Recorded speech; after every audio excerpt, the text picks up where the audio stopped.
Hello everyone, welcome back. Today I want to talk a little bit about dual wielding, or two swording. Okay, so basically you got a sword in each hand, um, and there's a lot of historical context to this. We see it through the Renaissance. We see it going all the way back to Roman times. They had gladiators called di machete, di machete, or however it's pronounced.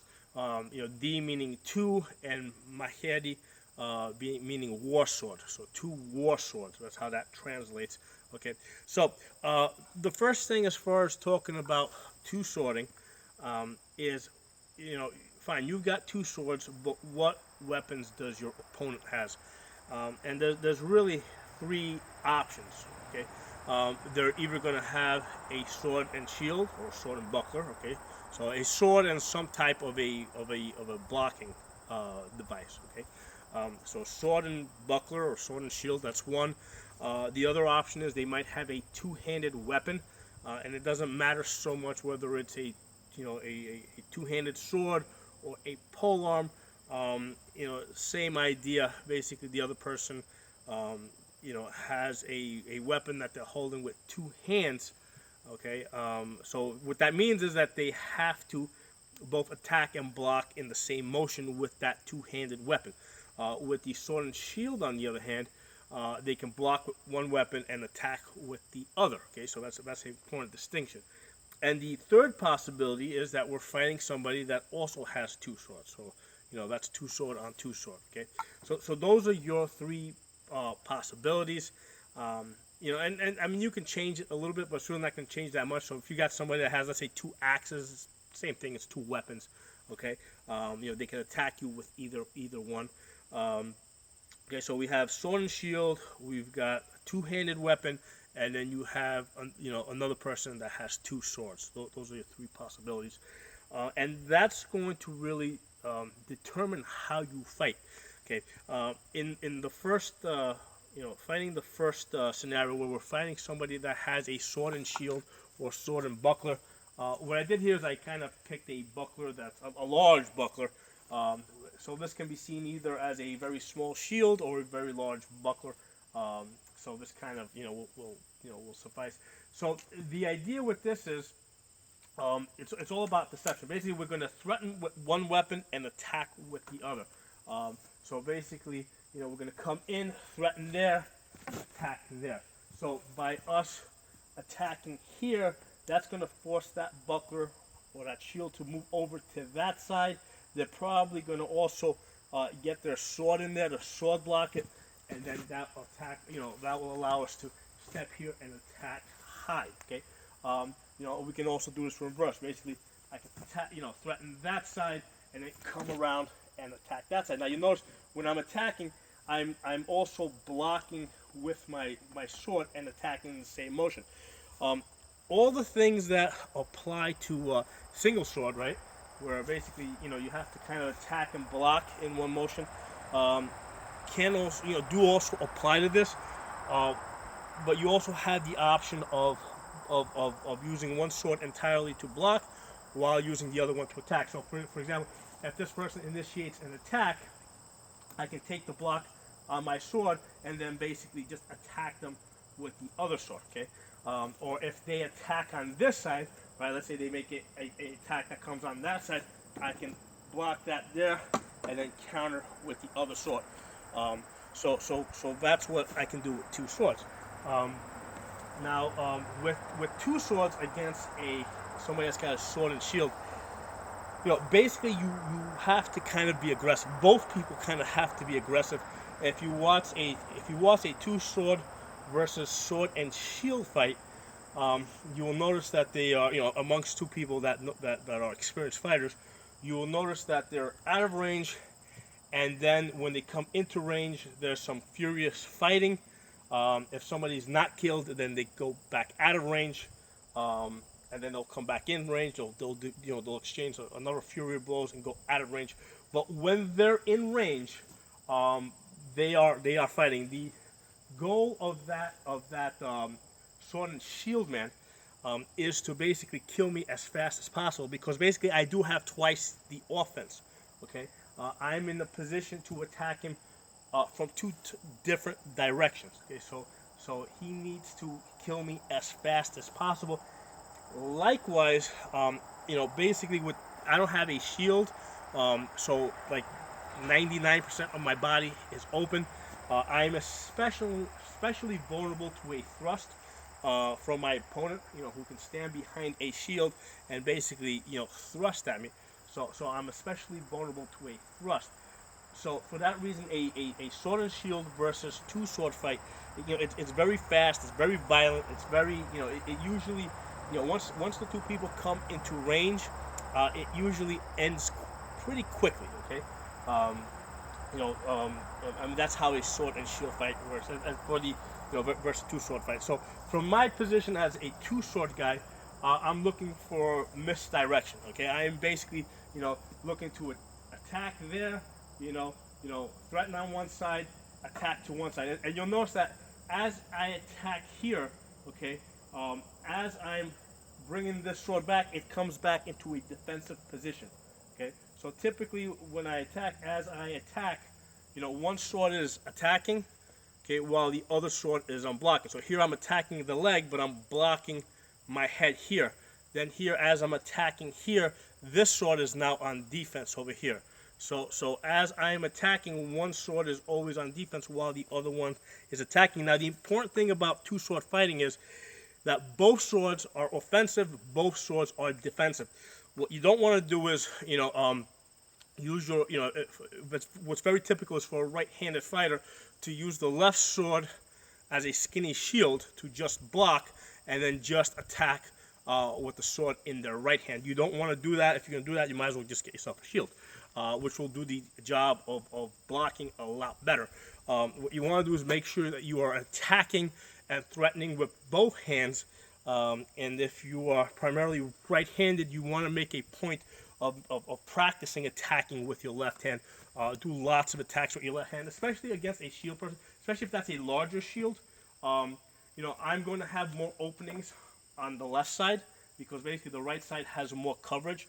So a lot of my attacks might be, that will bind the weapon, and then that one will attack. Okay, so and that can be, that can just as well be a thrust, or you can basically attack here, turn that into a thrust. Okay, so you can double attack on one side and then attack, because you don't want to get into a pattern where attack with this hand, attack with this hand, attack with that hand. You don't want to get into that pattern because then they're going to expect, okay, he just attacked me with one sword, he's now going to attack me with the other sword. So you do want to, basically, occasionally throw two shots and then, throw the other shot, okay?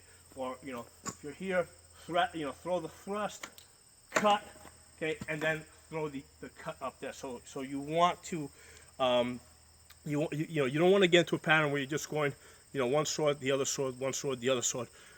You want to break up that pattern and occasionally just, throw a series of attacks with just one sword, and then switch to the other sword, and then start mixing it up. Okay, so that's two sword versus sword and shield. Now the other option is that I mentioned is a two-handed weapon. Okay, and I'll particularly focus on a polearm, which is a little bit longer because that gives them more advantage. Okay, with the polearm, I want to end this fight after the first blow. Basically, since I have these shorter weapons, what I want to get them to do is to commit to a shot while I'm pretty much at the edge of their range. So let me pull this further out. Okay. So forget that shield is there. All we have is a polearm or long two-handed sword over here. Okay. So in this scenario, what I want to get them to do is basically cut.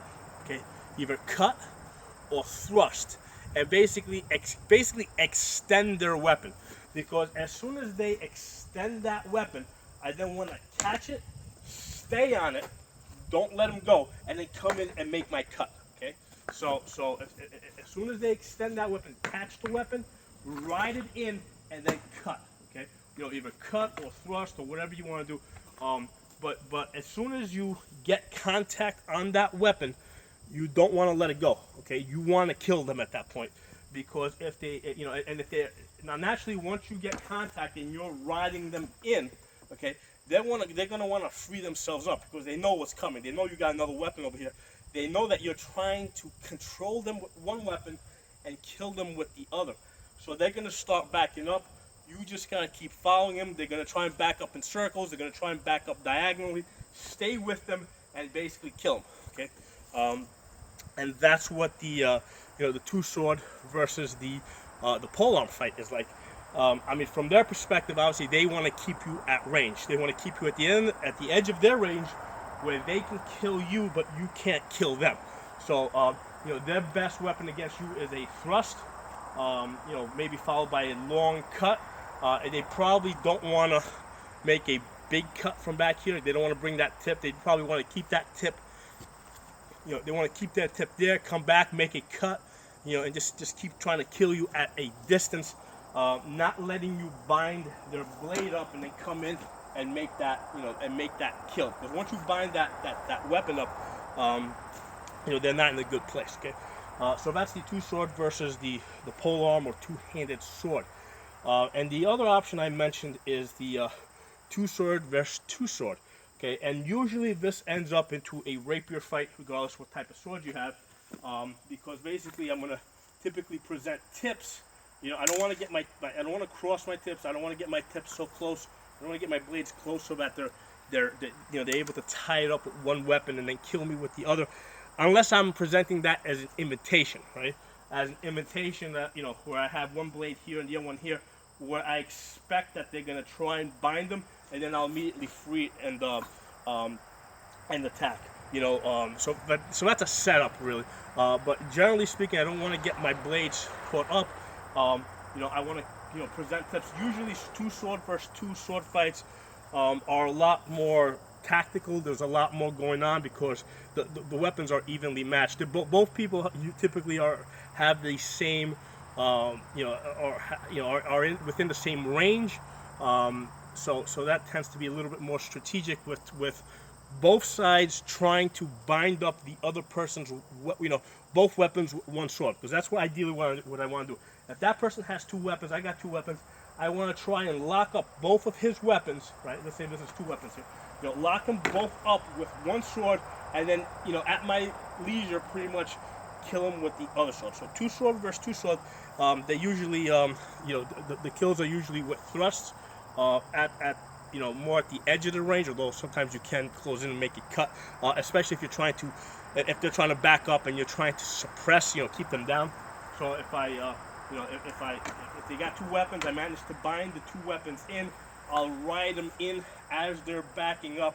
I might make that cut. So those are really the three possibilities. You've got, like I said, sword and shield versus two swords. You've got, polearm versus the two swords, and then you have two sword versus two sword. And they're all going to kind of play out very differently, but in a very predictable manner within what I just told you. It's not, a lot of times when you watch stuff in the movies or on television, you see somebody with two swords and they're doing a lot of this wavy crap, which I can't even do, even though I fight with two swords pretty regularly. This wavy stuff is nonsense. Two sword versus two sword is a very calculated fight. It's a very, a lot of times when people try to start flailing around, you'll see that they get themselves tied up with swords. The only time you're going to really tie yourself up with your swords is if you are flailing them around. If you're using them in a more calculated pattern, where basically here I pretty much have like an A-frame almost, okay? Basically the two swords are not going to get tied up with each other, because I'm basically looking to either threaten one side and attack the other, okay? Or I'm looking to catch the block here and then maybe thrust over here. So the two swords never really get close to each other, because I'm specifically looking to attack from two totally different directions. Okay, I'm not, I very rarely, I mean actually never will I attack here and then there in the same spot. Sometimes what I might do is I might attack there and then down here, and I'll attack because a lot of times when people fight two sword, they expect one sword's going to attack here, one sword's going to attack there, one sword's going to attack there. So I will intentionally occasionally throw that sword. I'll throw both swords to one side, but what I'll do is I'll throw one high and one low. Okay, and what that does, and I'll usually do boom, boom. I'm not going to throw both of them at the same time. So I'll tack there as that sword's coming back to defend against an incoming blow. I'll then throw the other sword there. Okay, so boom, okay, and then boom. Now in this case, since there's a weapon on this side, in that case, I'm gonna leave it there to control it and then attack low. That's basically an introduction to fighting with two swords.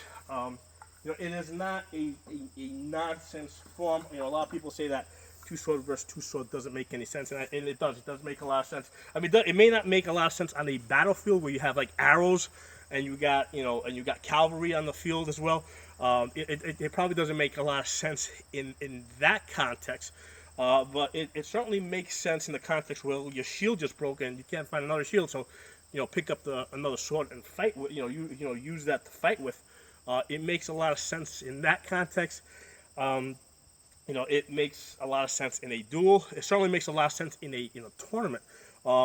In tournaments, particularly like rapier tournaments, I prefer to use. My preferred form is two rapiers. I like it, two rapiers in that in that context. In sword and shield versus two sword, I generally give the technical advantage to the two sword person. Okay, when you have two sword versus sword and shield, although the sword and shield is not that far behind it, the two sword has a very tiny advantage in the fact that they can attack from two areas, but the shield does have a lot of coverage. So I tend to give a slight advantage to the two sword over the sword and shield, but it's such a small advantage that I think that skill can easily overcome it. Okay, so there are my thoughts on that. If you guys have any comments, please post it. Any feedback, I'd love to hear from you guys. Counter videos, by all means, post them. You can put a link in my comment section. If you guys like this video, give it a thumbs up, share it. If not, remember my channel, subscribe. See you guys next time.